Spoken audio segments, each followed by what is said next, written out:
Patna women's college ने अपने वादे के अनुसार में आपकी मेरिट लिस्ट जारी कर दी है। अब यहाँ से आपके मन में 3 क्वेश्चन आ जाते हैं। सबसे पहले कि अपना रिजल्ट कैसे चेक करें, दूसरा बात कि अपना स्कोर मुझे कितना मिला है ये कैसे हम पता करें, और तीसरा सबसे इम्पॉर्टेंट कि अब एडमिशन के लिए कैसे, किस तरह से और कब कब जाना होगा और किस तरह से हर एक काम करनी है।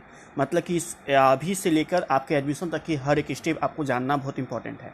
तो आज के इस वीडियो के अंदर में हम यही 3-4 टॉपिक पर कवर करेंगे और सभी चीज़ों को हम 1 बाय 1 बताएंगे। सबसे पहली बात कि आपको अपना एंट्रेंस जो है अपना कैसे चेक करें कि आपका हुआ या फिर नहीं हुआ। सबसे पहले जो आपका एडमिट कार्ड मिला होगा, ठीक है, जो भी आपका एडमिट कार्ड मिला होगा, चाहे वो एडमिट कार्ड इधर का उधर का, जो एडमिट कार्ड एग्जाम टाइम पे गए होंगे, जो आपका ट्रांजेक्शन स्लिप था जो आप लेके गए थे एग्जाम में, उसमें एग्जाम रोल नंबर लिखा होगा।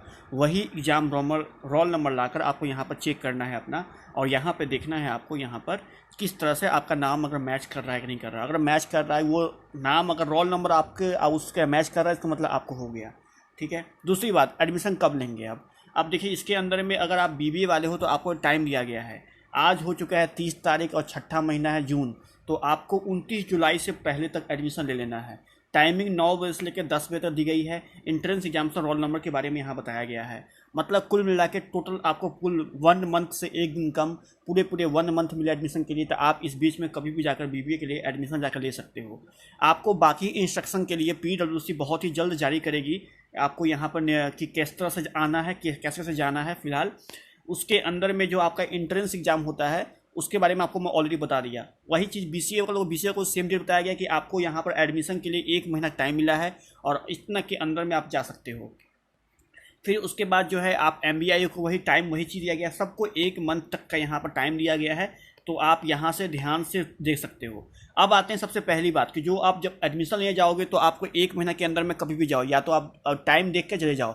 4 जुलाई तक तो आपका जो है सो नॉर्मली, अभी तो कॉलेज बंद है उसका, लेकिन आप 1 जुलाई से जाके एडमिशन का पैसा अगर है आपके पास तो जाके नॉर्मली आप एडमिशन ले सकते हो।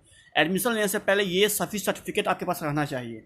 Candidate must bring original marksheet. सबसे पहले आपको ले जाना है ओरिजिनल मार्कशीट, 10th का भी और 12th का भी। एसएलसी और सीएलसी मतलब स्कूल लिविंग सर्टिफिकेट ले जाना है, और कॉलेज लिविंग सर्टिफिकेट ले जाना है, कैरेक्टर सर्टिफिकेट ले जाना है, कास्ट सर्टिफिकेट ले जाना है। आपको उसके बाद यहाँ पर बायोमेट्रिक सर्टिफिकेट अगर बनता है तो, नहीं बनता है तो नहीं। अगर आप क्रिश्चियन हो तो ही बनेगा ये चीज़। माइग्रेशन सर्टिफिकेट ले जाना है आपको माइग्रेशन का। उसके बाद डाउनलोड एप्लीकेशन फॉर्म 2021 और एडमिट कार्ड ले जाना है। जो आप लोग फॉर्म भरे थे वो फॉर्म भरने दौरान में एक एप्लीकेशन फॉर्म डाउनलोड हुआ होगा, वो बता देना है पीडब्ल्यूसी का, और आपको एडमिट कार्ड उठा कर ले जाना है। अब इन सभी डॉक्यूमेंट में आपके पास नहीं है डॉक्यूमेंट, तो आप क्या करें। देखो तो ऐसा नहीं है, आपको कम से कम 14 दिन का टाइम मिलेगा। उस 14 दिन के अंदर में आप कंपलसरी उनको लेटर लिख के दो। आपको 14 दिन का टाइम मिलेगा, 14 दिन के अंदर में आप जमा कर देना। अब आते हैं यहाँ पर नेक्स्ट में। देखो यहाँ पर कहा गया कि if you do not have the above you need to fill the provisional admission undertaking. अगर आपका कुछ सर्टिफिकेट नहीं है तो आपको प्रोविजनल एडमिशन अंडरटेकिंग फॉर्म भरना पड़ेगा और वहाँ जाकर जमा करना पड़ेगा, ताकि उसमें वादा करो कि हाँ आप कितने दिन के अंदर में जाकर जमा कर दो। उसके बाद बात करें यहाँ पर, तो देखो वैसे तो आपको 4 सेमेस्टर होते हैं, सभी सेमेस्टर का यहाँ फी दिया गया है। बीबीए के लिए यहाँ पर हर एक सेमेस्टर का फी दिया गया है। अगर आप अभी जाओगे तो अभी आपको एडमिशन लेने जाओगे बीबीए के अंदर में, सिर्फ वन जाओ तो बीबीए के अंदर में आपको 43,750 रुपया ले जाना है सेमेस्टर 1 में एडमिशन के लिए। आपको ये सारा पैसा उठा कर नहीं जाना है, सिर्फ सेमेस्टर 1 का पैसा ले जाना है, और इसमें 5,000 प्लस इंक्लूड कर दो, जिसके में आपका एड एंड कोर्स भी आपको मिलेगा दूसरा 2,000 रुपया का, और प्लस में एक 2,000 रुपया आपको इधर उधर लग जाएगा। तो इसीलिए 5,000 मैं बोलूँ एक्स्ट्रा कर लेके जाने के लिए, जो भी सेमेस्टर फी है उससे 5,000 रुपये एक्स्ट्रा लेके जाना है आपको, ताकि वहाँ पर कुछ और खर्चे आपके निकल के आ जाएंगे। तो आपको बोलिए सिर्फ सेमेस्टर 1 का फी लेके जाना है, सिर्फ सेमेस्टर 1 जितना फी लिखा हुआ है वही फी लेके जाना है, बीसीए का भी बीएमसी का भी। और कहोगे सर बाकी पैसा कब लेगा, जब सेमेस्टर 1 में पास कर जाओगे आप, सेमेस्टर 2 में एडमिशन ले जाओगे तो उस समय आपको ये पैसा लगेगा। तो आप यहाँ से टोटल इंक्लूड कर लो, बीबीए का कुल कितना रुपया खर्च पड़ रहा है, बीसीए कितना पड़ रहा है, बीएमसी कितना पड़ रहा है, एएमएम में कितना पड़ रहा है, तो आप अपने अनुसार यहाँ पर अंदाज लगा लो और उसके बाद जाकर यहाँ पर एडमिशन आप ले सकते हो। तो आपको यहाँ पर सामने चीज यहाँ पर दिख रहा है। दूसरा बात यहाँ कहा गया साफ साफ, college fee for first semester to be paid by digital mode. आप ओनली सिर्फ यहाँ पर डिजिटल मोड ही से आप पे कर सकते हो, ऑनलाइन वेबसाइट patna-womens.in पर। अगर आपसे ये जाकर आप वहीं पे करना, जब जाओगे एडमिशन टाइम में ही वहाँ पर स्कैन कर गूगल पे, फोन पे, किसी भी चीज़ के माध्यम से आप पे कर सकते हो। इसमें आपकी कैश नहीं ली जाएगी आपसे, ठीक है, कैश नहीं ली जाती है, ये ऑनलाइन आपसे पे करवाएगी। तो आप इसके बारे में यहाँ पर नॉलेज दिया गया है। दूसरी बात आते हैं यहाँ पर next month, the caste certificate should be issue bye CEO, ST और DM.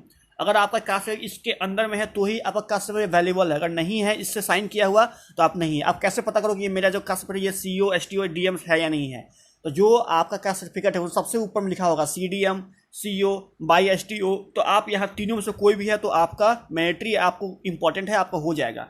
Candidate are request to join the orientation programme. देखो आप जो भी बच्चे एडमिशन लेंगे ना उन सभी बच्चों के लिए पहली बार ओरिएंटेशन प्रोग्राम लिया जाता है। अब इसमें क्या बताया, इसमें आपके कोर्स के बारे में बताया जाएगा आपको कि आपको कोर्स में किस तरह से आपको एडमिशन आप लिए, क्या क्या पटना वुमेन्स आपके लिए क्या क्या करेगा, कितनी बुलंदियाँ है इसके, कुल मिलाकर पटना वुमेन्स कॉलेज के फी स्ट्रक्चर और भी बहुत सारे आपके कोर्स के बारे में कैसे पढ़ना है, सिलेबस सभी कुछ के बारे में इसी में आपको बात की जाती है। ये आपको और ये सबके लिए इंपॉर्टेंट है। जो बच्चे एडमिशन लेंगे उन सभी को यहाँ पर 16 तारीख को 18 तारीख को 2 दिन के बीच में कभी भी जाकर, उसमें बीच में 3 दिन होता है, इस 3 दिन में कोई भी एक दिन आप अटेंड कर लो, जिसमें आपको एक ही बात बताई जाएगी कि आपके कोर्स के बारे में कैसे क्या है।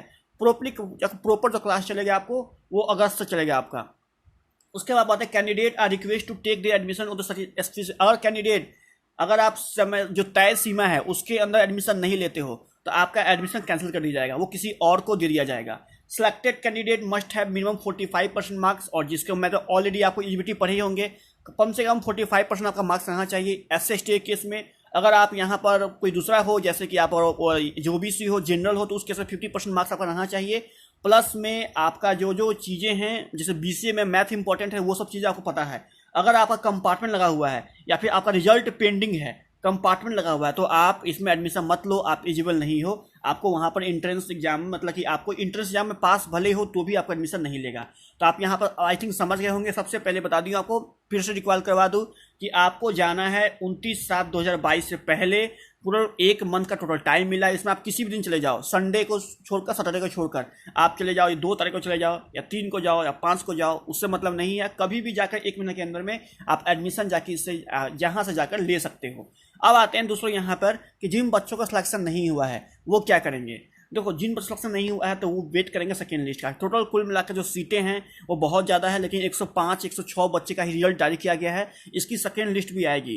तो पहले फर्स्ट लिस्ट निकल चुका है, कुछ दिन के अंदर में सेकेंड लिस्ट भी आएगी। कट ऑफ, दूसरी बात की आपको कैसे पता चलेगा कि यहाँ पर कितना नंबर आपको हुआ है, तो ये आपको कभी भी पता नहीं। ये पटना वुमेन्स आपको नहीं बताएगी कि आपने कितना स्कोरिंग किया है, आपने कितना लाया है। बस आपको यहाँ पर एक अंदाज लगा, जैसे कि अगर रोल नंबर 4 वाले हैं वो अप्रोक्स में 60-70 सही किए हुए हैं, 80-90 सही किए हुए हैं, तो ठीक है 5 वाले सबका अप्रोक्स में इसी के आसपास सही है, उससे एक अंदाज लग जाता है कि हाँ कितना कट ऑफ गया होगा। ठीक है, तो आई थिंक मेरे ख्याल से मैंने अंदाज लगाया, मैंने सबसे पूछा तो अंदाज के अनुसार है मुझे ये पता चला कि अगर आपका स्कोर यहाँ पर जनरल वाले थे, अगर आप स्कोरिंग आपका 60-61 था तो आपका हो गया है आपको ये कोर्स के अंदर में।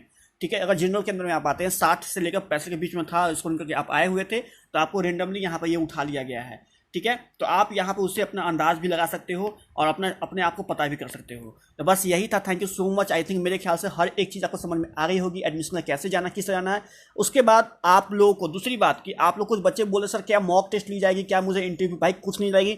आप जो BBA में आपका इसमें लिस्ट में नाम आ गया, आप जाके डायरेक्ट पैसा इंतजाम करो, जितना पैसा मैंने बताया है आपको सेमेस्टर वाले फी के अंदर में, उतना पैसा आप इंतजाम करो और जाकर डायरेक्ट आप एडमिशन लो। आपका मॉक टेस्ट इंटरव्यू कुछ नहीं जाएगा, आप सीधे आपका एडमिशन होगा। ठीक है, हाँ BA इन इंग्लिश ऑनर्स वाले बच्चे हैं उनका आज प्रोफिशिएंसी टेस्ट था, उन लोग का है। बाकी किसी भी कोर्स में आपका मॉक टेस्ट इंटरव्यू नहीं है, सीधे आपका एडमिशन है। आप जाइए तो डॉक्यूमेंट अपना जमा कर लीजिए, डॉक्यूमेंट अगर नहीं है तो अभी से लग जाओ, 1 महीने का टाइम दिया गया एडमिशन के लिए, कोई हड़बड़ी नहीं है, आराम से आप एडमिशन ले सकते हो। थैंक यू सो मच, मिलता हूँ नेक्स्ट में, तब तक जय हिंद जय भारत।